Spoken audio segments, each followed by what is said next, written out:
Jody, I tell you, was hoping to talk to you this morning, buoyed by another win, but we get the setback. So, guys on skates say they got to have another good practice today and just take care of business. So you still feel like another couple points is what we need?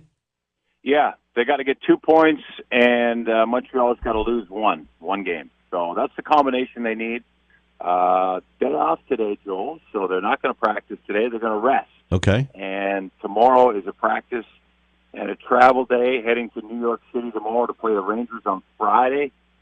And, that was disappointing last night, but you know what? I get the sense that they're in the mindset that they're in a playoff series now. Because remember, once they do get in, we're going to have highs and lows within a series. And this is a good one to shake off and move forward and head to the next game. Yeah, we've kind of lived that before. It was funny, Coach Tortorella last night, there was a couple of weird goals. I think he said goals 1 and 3 were maybe on the iffy side, but he said clearly the better team was not us last night. So, he just seems so matter-of-fact. My sense is there's not a lot of hype with him. I almost feel like, though, there should be a little hype and maybe a little fire lit under these guys because they really need him right now. Oh, I think they're playing well. I honestly think that they played the 5 games they won coming into last night. They played well. Last night was a big game. Boston's lost 2 in a row, so they were ready and sharp. I really felt like the Blue Jackets controlled the scoring chances in the first period. And the Tuukka Rask, they couldn't solve them. All these things we're going to be talking about again within a playoff series. The fire, I believe, is there. They just couldn't get going on the offense, and then as the game wore on, too many turnovers. We saw 5 breakaways last night. We saw a number of 2-on-1. So adjustments in the defensive zone, a mindset switch, and get ready for that next game. Because you know what? The Rangers are well out of the playoffs, but they're playing with a lot of pride, and we remember what that's like here in Columbus. You just want to upset the apple cart for the team that's trying to get in. Jody, take me into you talk about mindset, the mindset of the players after this. There's 2 games left. They control their own playoff destiny. So no matter what Montreal does, if they win both games, if the Jackets win both games Friday and Saturday, they're in. They have the tiebreaker. Is that the thought process, just win our games? It's a unique situation, though, because you can't help but scoreboard watch because both Carolina and Montreal play Thursday and you play Friday. But what are they thinking right now about what they have to do in the task in front of them? Yeah, they're totally scoreboard watching. That's just how you want to get in. And you know what's in your way, so you're going to watch what they do. If they watch Montreal lose the next game, they understand if they go into New York, they're in if they win.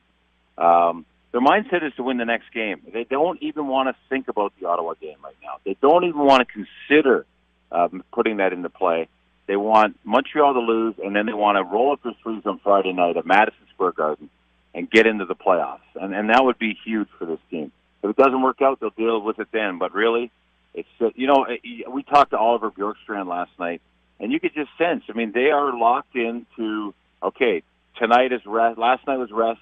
Today is rest, and then they really get back at it Thursday and travel. And so there's excitement and there's desperation in a lot of these guys the way they're looking. But I like the way they're thinking. They're just ready for whatever's to handle during that next day. Joe, do you think that they were I'm not making excuses for them because it was the last home game and there was a lot on the line, but were they a tired team last night because they, a lot of games bunched close together? What do you think happened? Was it just a good team, Boston having a really good game? What do you think happened? Yeah, I think it was a great team dialing it up. I think that was a team that was looking, and their leadership in Boston is insane. They're one of the best leadership groups around. Bergeron, Chara, Tuukka Rask, they've won a couple Stanley Cups there. They know how to win. And this is a time where they want to clinch home ice. They understand the importance of it. They're getting ready for a run. And they were ready for this game. I don't think the Blue Jackets were tired. I just think that they got outmatched. It was a tougher opponent. Their last game was the Buffalo Sabres. The Blue Jackets have had 3 shutouts in the past 6 games. Things are going really well for this team coming into the Boston game, and Boston was locked down, sitting there in a group, waiting to get this game going and play their brand of hockey. And I think it was a Boston Bruins brand of hockey. I will say again, Tuukka Rask made big saves early, And if this team scores a goal last night and those fans get going and that cannon gets fired early in that game, it's a different game. It's a different atmosphere. Yep. But they couldn't solve him early, and then the wheels came on. Jody Shelley, our guest color man for the Columbus Blue Jackets. Jody, I think back to trade deadline time when there was a lot of buzz about Bob and the bread man, and Yarmo decides to keep them and add a couple guys. So just based on those moves, are we happy since then with Bob? Are we happy with the bread man? And are we happy with the guys we picked up as we made this push to try to get into the playoffs? Yeah, to this point, you couldn't be happier with Sergei Bobrovsky. He's been outstanding, especially in this run that they're having. The bread man, yeah, he's dialed it up again. He seems to be. There was a moment there where we thought maybe he was a little uninterested, but he seems very interested. He's playing some great hockey. I think he's thrilled that he's on a line with Duchesne.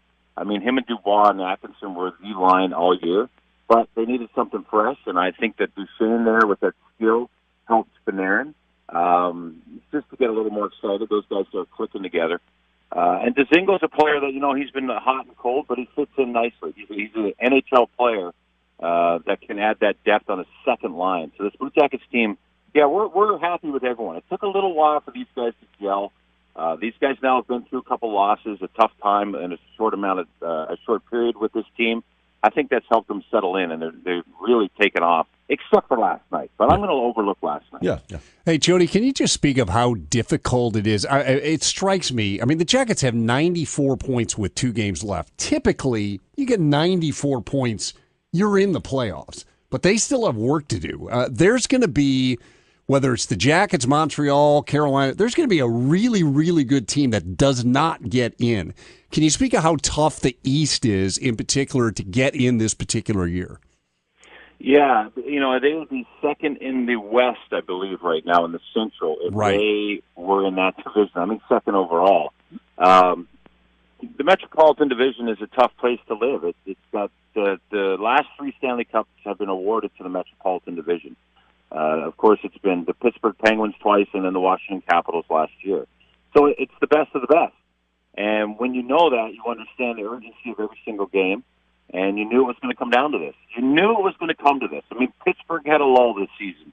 They've created a tiny bit of separation from Columbus, but they're not that far ahead. Washington had a lull. They're a little bit ahead. They seem to be rounding out their game. So these teams understand, these teams in the Metro understand when they need to dial it up.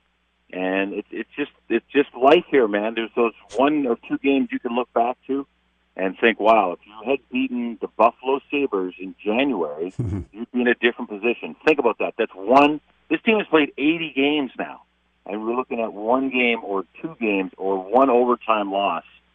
That's how critical it is. So this is just life in this situation. That's it. You got to skate hard every time, and just like Jody, you got to bring it. We got to do it again soon, my friend. Jody Shelley on the Jackets.